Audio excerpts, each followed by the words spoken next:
Welcome to Paramount coaching. देखिए हम लोग एक और इम्पोर्टेंट क्वेश्चन लेकर आ गए हैं, preparation of ammonia bye Haber process. ठीक है, अमोनिया का जो उत्पादन है वो हैबर विधि द्वारा कैसे किया जाता है। एग्जाम पॉइंट ऑफ व्यू से काफी ज्यादा इंपॉर्टेंट क्वेश्चन है। इसको काफी थ्योरी के साथ बिल्कुल इक्वेशन लिखते हुए और इस डायग्राम के सहारे आपको बिल्कुल मैं बताने वाला हूँ। ठीक है, इस डायग्राम के सहारे मैं आपको बताऊंगा कि अमोनिया का उत्पादन जो है वो हैबर प्रक्रम द्वारा कैसे किया जाता है। ठीक है, तो चलिए बिना देरी किए हुए हम स्टार्ट करते हैं। ठीक है, देखिए अमोनिया का जो उत्पादन है वो नाइट्रोजन और हाइड्रोजन से मिलकर किया जाता है। ठीक है, नाइट्रोजन और हाइड्रोजन, नाइट्रोजन और हाइड्रोजन की अभिक्रिया के फलस्वरूप हमें जो प्राप्त होता है वो होता है NH3 यानी कि अमोनिया। अब देखो इसको बैलेंस करने के लिए हम क्या कर सकते हैं, इसको बैलेंस करने के लिए हम यहाँ पर 2 लगा दें। ठीक है, और यहाँ पर हम क्या कर दें, इसको 3 कर दें। ठीक है, तो यहाँ से हमें बैलेंस हो जाएगा और ये इक्वेशन बैलेंस हो गया, N2 + 3H2 2NH3। ठीक है, अब देखो यहाँ से हमें अधिक से अधिक अमोनिया मिले। अच्छा, ये अमोनिया जो बनता है उसके लिए कुछ कैटेलिस्ट की आवश्यकता होता है। वो कैटेलिस्ट क्या है, वो कैटेलिस्ट जो है वो होता है आयरन, यानी कैटेलिस्ट के रूप में हम आयरन का इस्तेमाल करते हैं। ठीक है, कैटेलिस्ट के रूप में जो है वो आयरन का इस्तेमाल होता है। और साथ ही साथ इस आयरन जो कैटेलिस्ट होते हैं, ये जो आयरन है ना, इस आयरन की क्रिया को बढ़ाने के लिए, मतलब इसकी क्रिया को बढ़ाने के लिए, इसकी एक्टिविटी बढ़ाने के लिए इसमें एक वर्धक के रूप में, एक प्रमोटर के रूप में इस्तेमाल किया जाता है। वो क्या होता है, वो होता है मोलिब्डेनम। ठीक है, तो वर्धक के रूप में मोलिब्डेनम का इस्तेमाल किया जाता है।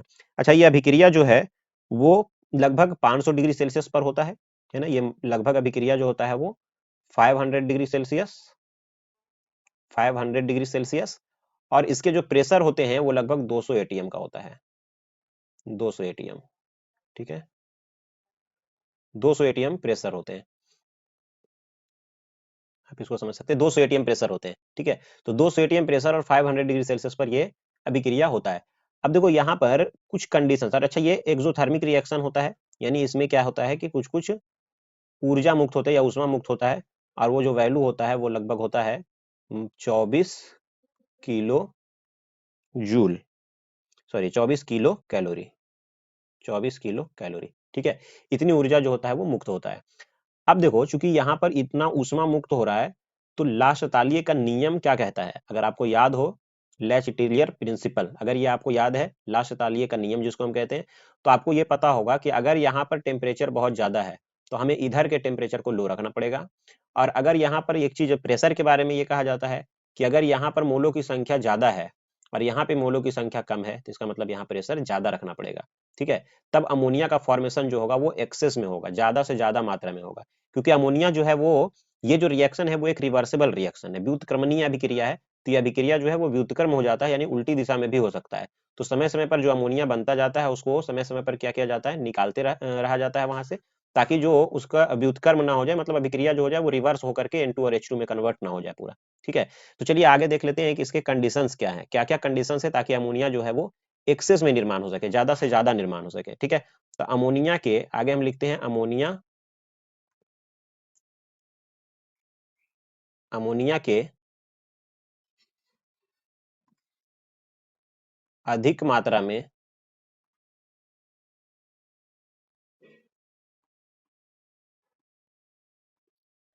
अधिक मात्रा में बनने के शर्त, है ना, क्या क्या कंडीशन है अमोनिया के अधिक मात्रा में बनने के, क्या क्या शर्तें हैं उसको देख लेते हैं। देखो नंबर फर्स्ट, पहला है कि इसे हमें टेम्परेचर क्या करना पड़ेगा। ठीक है, तो हम लिख देते हैं टेम्परेचर, तापमान जिसको कहते हैं, टेम्परेचर। जो टेम्परेचर हमें रखना पड़ेगा वो रखना पड़ेगा लो, लो टेम्परेचर रखना पड़ेगा, और इतना भी लो नहीं कि वो रिएक्शन ही ना करे। ये जो टेम्परेचर होगा वो होगा 450 डिग्री सेल्सियस से लेकर 500 डिग्री सेल्सियस के बीच। ठीक है, ये इसका टेम्परेचर होगा। नंबर 2, दूसरा कंडीशन होगा प्रेशर। तो प्रेशर क्या होना चाहिए, अभी हमने बताया आपको। ठीक है, तो जो प्रेशर होना चाहिए वो होना चाहिए हाई, हाई, हाई प्रेशर, यानी लगभग 200 एटीएम प्रेशर होने चाहिए।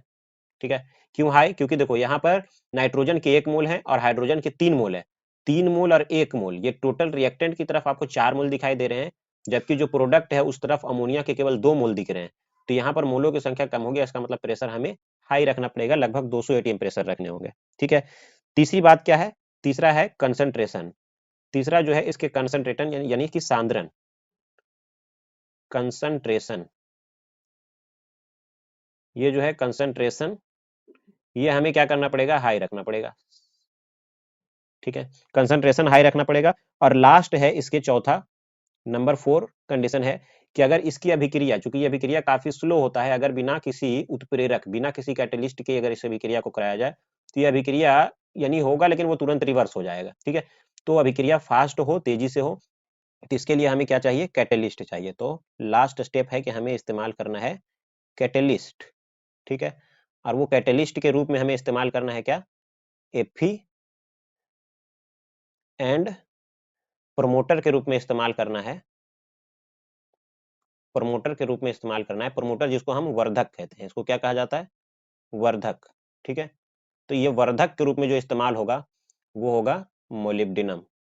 मोलिब्डेनम इस्तेमाल कर सकते हैं या फिर Al2O3 का इस्तेमाल किया जा सकता है, Al2O3, इसमें से किसी का इस्तेमाल किया जा सकता है वर्धक के रूप में। ठीक है, तो ये तो कंडीशंस हो गए कि नाइट्रोजन और हाइड्रोजन मिल करके NH3 का निर्माण करता है कुछ इस प्रकार। एक बार फिर से रिवाइज कर देता हूं कि नाइट्रोजन और हाइड्रोजन मिलकर के NH3 बनाता है, 1:3 का अनुपात है ना, आप देख सकते हैं नाइट्रोजन और हाइड्रोजन का रेशियो जो है वो 1:3 का अनुपात में है। 2 मोल मिलते हैं अमोनिया, और यहाँ से चूंकि ये ऊष्माक्षेपी अभिक्रिया है तो इसीलिए ला शतालिय का नियम के अनुसार हम ये कह सकते हैं कि इसके टेम्परेचर को क्या करना पड़ेगा, लो रखना पड़ेगा, यानी कम टेम्परेचर रखना पड़ेगा जिससे सिर्फ मात्र अभिक्रिया हो सके।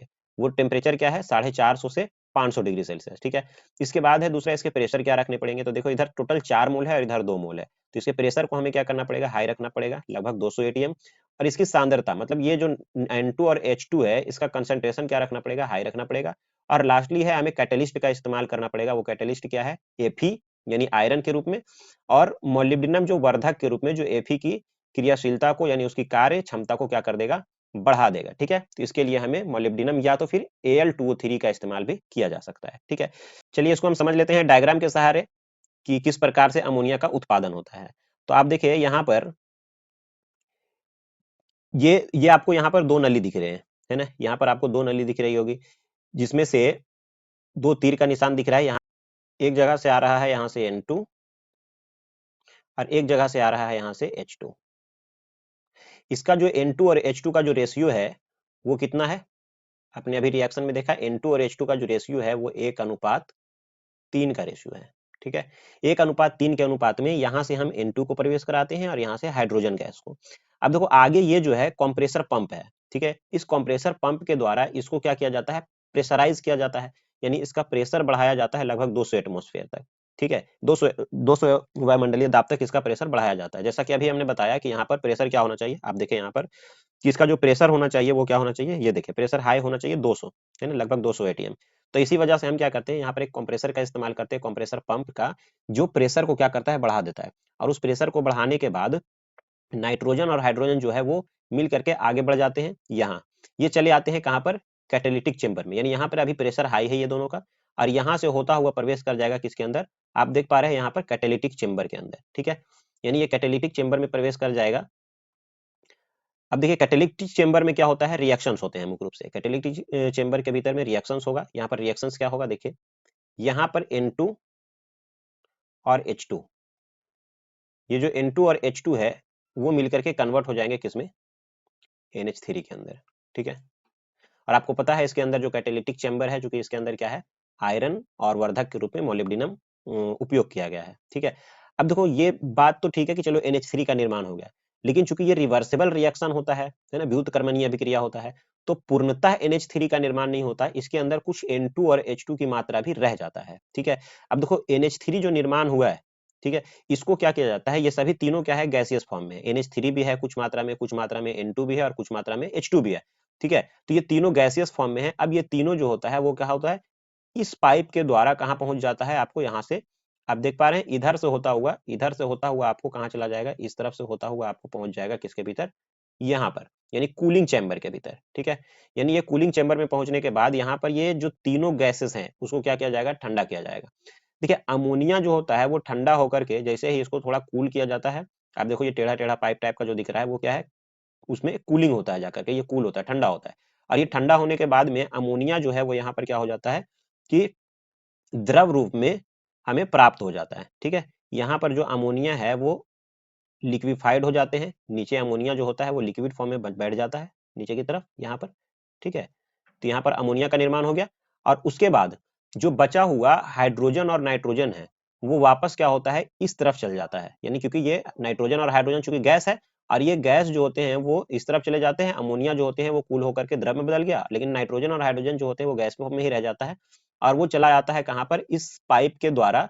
अब यहाँ पर क्या किया जाता है, यहाँ पर देख सकते हैं आप, यहाँ पर एक रीसर्कुलेटिंग पंप लगा है ताकि ये नाइट्रोजन और हाइड्रोजन जो है वो बर्बाद ना हो। देखो इंडस्ट्री के अंदर कोई भी चीजें लो कॉस्ट में हाई प्रॉफिट कमाने के लिए किया जाता है। ठीक है, तो यहाँ पर नाइट्रोजन और हाइड्रोजन बिल्कुल वेस्ट ना हो तो उसको क्या किया जाता है, रिसाइकल कर लिया जाता है, उसका पुनः चक्रण करके फिर से उसका इस्तेमाल कर लिया जाता है। तो जो बचे नाइट्रोजन और हाइड्रोजन है इस रिसर्कुलेटिंग पंप के द्वारा फिर से इसको पंप करके आप देख सकते हैं इस रास्ते के द्वारा फिर से क्या किया जा रहा है, यानी यहाँ से आप देखिए इस रास्ते के द्वारा, यहाँ से इस रास्ते के द्वारा वापस फिर कहाँ लेकर आया जा रहा है, वापस फिर से कैटालिटिक चेंबर में लेकर आया जाएगा। यानी नाइट्रोजन और हाइड्रोजन जो है वो फिर से वेस्ट नहीं होगा, यानी जो वेस्ट नाइट्रोजन और हाइड्रोजन है वो वापस फिर से कैटालिटिक चेंबर के अंदर ला करके उसको पुनः फिर से अभिक्रिया कराया जा सकता है। ठीक है, तो इस तरीके से पूर्णतः नाइट्रोजन और हाइड्रोजन को हम अमोनिया में धीरे धीरे कन्वर्ट कर देते हैं और इस कूलिंग चेंबर के भीतर अमोनिया का निर्माण होता जाता है और यहाँ से अमोनिया जो है वो निकाला जाता है। ठीक है, तो चलिए यहाँ से हम क्या करते हैं, इसको इसकी थ्योरी जो है हमें यहाँ पर लिख देता हूँ कि एग्जाम में आपको इसके बारे में कैसे लिखना है। ठीक है, चलिए तो चलिए ये हमने देखिए इसका थ्योरी लिख दिया है, एग्जाम में आपको कैसे लिखना है। देखिए विवरण यानी हम जो अभी ये समझाए हैं यहाँ पर बस वही चीजें यहाँ पर लिखा हुआ है। सबसे पहले यानी सर्वप्रथम हम क्या करते हैं, N2 और H2 को 1:3 के अनुपात में, देख सकते हैं यहाँ पे 1:3 के अनुपात में लेकर कंप्रेसर पंप द्वारा, ये रहा यहाँ पर कंप्रेसर पंप द्वारा क्या किया जाता है, दाब बढ़ाकर लगभग 200 एटीएम तक कर दिया जाता है। यानी इस कंप्रेसर पंप द्वारा दाब बढ़ाकर 200 एटीएम कर देंगे और इसके बाद क्या होगा, इसके बाद इसे उत्प्रेरक कक्ष में ले जाया जाता है। आप देख सकते हैं यहाँ से कहाँ जाता रहा है, उत्प्रेरक कक्ष के अंदर, यानी यहाँ पर। ठीक है, इसके अंदर आता है और ये उत्प्रेरक कक्ष के अंदर क्या होता है, यहाँ पर Fe की उपस्थिति, जहाँ पर मोलिब्डेनम वर्धक के रूप में होता है, वहां क्या होता है NH3 का निर्माण हो जाता है, यानी यहाँ पर अभिक्रिया हो जाता है उत्प्रेरक की उपस्थिति में N2 और H2 में और यहाँ से अमोनिया यानी NH3 का निर्माण हो जाता है। ठीक है, ये रिएक्शन लिखा हुआ है जैसा कि पीछे भी हम आपको समझा चुके हैं और ये चूंकि एक्सोथर्मिक रिएक्शन होता है ना, यानी इसमें ऊष्मा मुक्त होती है, इसीलिए हम कंडीशंस में उसके पीछे लिख चुके हैं। यहाँ पर आप देख सकते हैं कि इसके जो कंडीशंस है उस कंडीशंस में हम क्या लिखे हैं, यहाँ पर आप देखिए इसके कंडीशंस में हम लोग लिख चुके हैं कि टेम्परेचर जो है वो होना चाहिए लो और प्रेशर जो होना चाहिए वो हाई होना चाहिए। ठीक है, तो देखिए यानी यहाँ पर NH3 का निर्माण हो गया। अब देखो इसके बाद क्या है, अब इसे कूलिंग चेंबर में ले जाया जाता है, यानी यहाँ से NH3 का निर्माण, लेकिन यहाँ पर देखो ध्यान देने की बात यह है कि NH3 जो है वो पूरा निर्माण होने के बाद भी कुछ N2 और H2 जो होते हैं वो शेष रह जाते हैं। ठीक है, मतलब पूर्णतः ही अभिक्रिया नहीं होता क्योंकि ये रिवर्सिबल रिएक्शन होता है। तो NH3 होता है, साथ में N2 और H2 भी रहते हैं इसके अंदर। ठीक है, तो NH3 N2 और H2 इस पाइप के सहारे कहाँ पहुंच रहे हैं, इस कूलिंग चेंबर के अंदर। ठीक है, अब देखिए वहां पर क्या हो रहा है वो लिखा हुआ है। अब इसे कूलिंग चेंबर यानी कूलिंग चेंबर में ले जाया जाता है जहां द्रवित अमोनिया प्राप्त होता है। ठीक है, जब कूलिंग चेंबर में ले जाया जाता है तो अमोनिया ठंडा हो जाता है और अमोनिया ठंडा होकर के क्या हो जाते हैं, द्रव रूप में बदल जाते हैं, जैसा कि आप यहाँ पर देखें ये पीले कलर से जो है आपको यहाँ पर दिखाया गया है द्रवित अमोनिया है। ठीक है, शेष बचे हुए जो N2 और H2 होते हैं, क्योंकि यहाँ से कुछ N2 और H2 भी बच जाते हैं, शेष बचे हुए जो N2 और H2 होते हैं वो रिसर्कुलेटिंग पंप द्वारा पुनः कैटालिटिक चेंबर में भेज दिया जाता है। अब देखिए शेष बचा हुआ N2 और H2 जो है वो क्या होगा, इस रास्ते से निकलेगा यहाँ से। ठीक है, यहाँ से निकलेगा और इस रिसर्कुलेटिंग पंप जहां से एक बार फिर से पंप किया जाएगा और इस पंप के सहारे क्या किया जाएगा, इसको फिर से वापस इसी कैटालिटिक चेंबर में भेज दिया जाएगा। ठीक है, ताकि पुनः इसका इस्तेमाल हो सके। ठीक है, वही लिखा है कि फिर से कैटालिटिक चेंबर में भेज दिया है जाता है और इसका पुनः उपयोग हो जाता है। ठीक है, तो चलिए इस तरीके से हम एग्जाम में अगर लिखेंगे तो आपको पूरे 5 के 5 नंबर मिलेंगे, कहीं से कोई भी एक नंबर कटने की गुंजाइश नहीं है। ठीक है, तो देखिए अगर आपने इसको समझा है अच्छे तरीके से तो उम्मीद है आप एग्जाम में इसको बहुत अच्छे से लिख कर आएंगे अगर एग्जाम में पूछता है तो। और बताइएगा जरूर कि ये वीडियो आपको कैसा लगा। अगर ये वीडियो आपको पसंद आता है तो लाइक करिएगा और हाँ हमारे चैनल को सब्सक्राइब जरूर करिएगा और बेल आइकन दबा दीजिएगा ताकि इसी तरह के वीडियोस के नोटिफिकेशन सबसे पहले आपको मिले। और हाँ एग्जाम में अभी कुछ ही समय बचे हुए हैं, इस तरह के वीडियोस लगातार मिलते रहेंगे आपको। ऐसे ही VVI क्वेश्चन, ऐसे ही जो एग्जाम पॉइंट ऑफ व्यू से काफी ज्यादा महत्वपूर्ण होगा, ऐसे ही प्रश्नों का संग्रह हम लगातार लेकर आ रहे हैं और लाते रहेंगे। और हाँ, मैं एक बात बता दूं, इसका पीडीएफ आपको मेरे टेलीग्राम चैनल पर मिल जाएगा। आपका ये पूरा थ्योरी लिखा हुआ पीडीएफ जो है हमारे टेलीग्राम चैनल पर मिल जाएगा। अगर आप अभी तक टेलीग्राम चैनल ज्वाइन नहीं किए हैं तो लिंक डिस्क्रिप्शन बॉक्स में है, वहां जाकर हमारे टेलीग्राम चैनल को ज्वाइन कर सकते हैं, जहां से आपको इसका पीडीएफ जो है वो पूरा थ्योरी के साथ आपको वहां पर प्रोवाइड करा दिया जाएगा। ठीक है, चलिए, थैंक यू, शुक्रिया।